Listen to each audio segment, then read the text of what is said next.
Challenge করুন।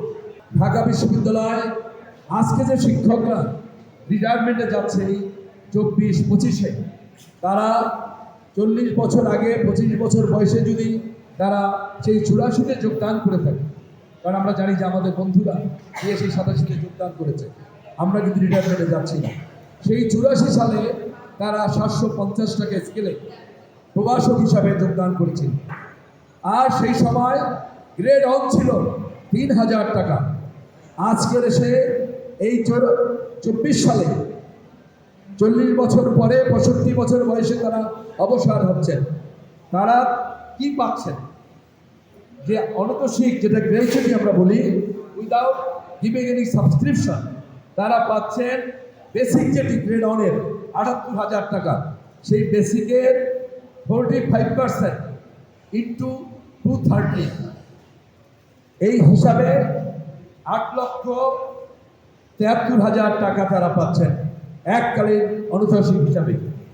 এককালীন 8 টাকা পাচ্ছেন তারা যদি তাদের আর্নলিভ থাকে 80,73,800, মানে হিসাবটি হলো বেসিকের 45% গুণ 230। আপনি হিসাব করে দেখেন, বেসিক পারলে পারবে।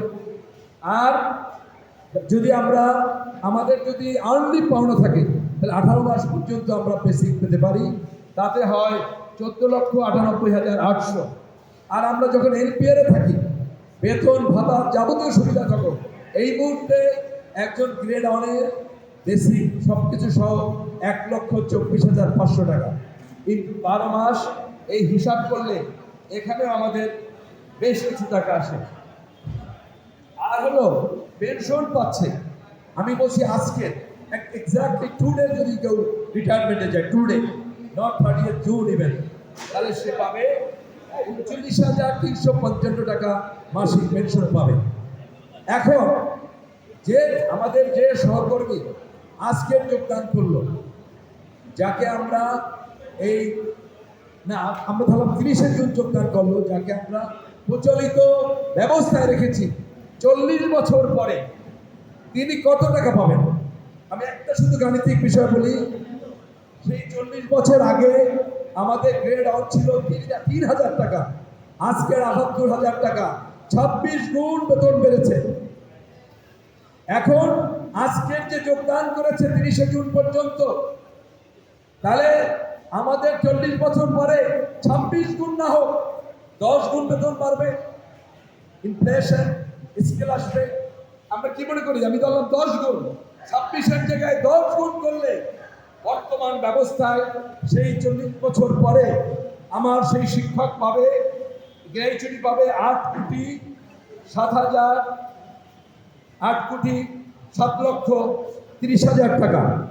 8 কোটি টাকা পাবে, যে স্কিমের ভিতরে আছে 30 জুন যে যোগদান করেছে। আর তার পেনশন হবে মাসে 4 লক্ষ টাকা।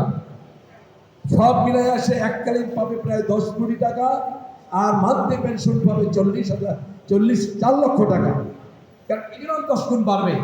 তাহলে আজকে আর 1 জুলাই পর যদি যোগদান করে এবং এই কার্যকর করে কত পাবে আপনারা জানেন, কত বলা হয়েছে।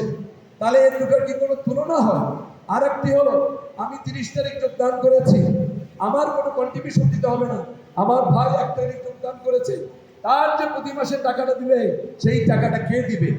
বিশ্ববিদ্যালয় দিবে? সরকার দিবে? কে দিবে?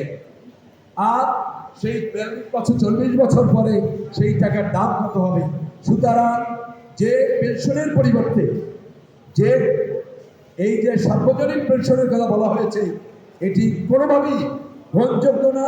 এবং এটি আমি মনে করি মাননীয় প্রধানমন্ত্রী, তিনি যে দেশের যে কাজ করছেন, তার যে উন্নয়ন, তার অগ্রগতি, সেটাকে ম্লান করার জন্য, নতুন প্রজন্মের কাছে সেটিকে কন্ট্রোভার্সি করার জন্য আজকের যে ছাত্র যে পেশাই করুক, আমরা অনেকে বলেন যে প্রশাসন, ওই আপনার বিমা ব্যাংক, যেটাই হোক না কেন, যারাই হবে, আপনি চিন্তা করে দেখেন যার পেনশন আছে, তাহলে আমাদের সংবিধান, আমাদের মৌলিক অধিকার সবকিছু, তার সর্বোপরি এই সরকারের যে নির্বাচনী প্রতিশ্রুতি, তার তো কোনোটাই থাকছে না। সুতরাং আমি আর কথা না বাড়িয়ে গাণিতিক হারে স্পষ্টত এই হিসাবকে পারলে কোনো আমরা কোনো অর্থনীতিবিদ আমি দাঁড়িয়ে বললাম যে চ্যালেঞ্জ করুন যে এই হিসাবের মধ্যে কোনো ভুল আছে। সবাইকে অশেষ ধন্যবাদ। জয় বাংলা, জয় বঙ্গবন্ধু।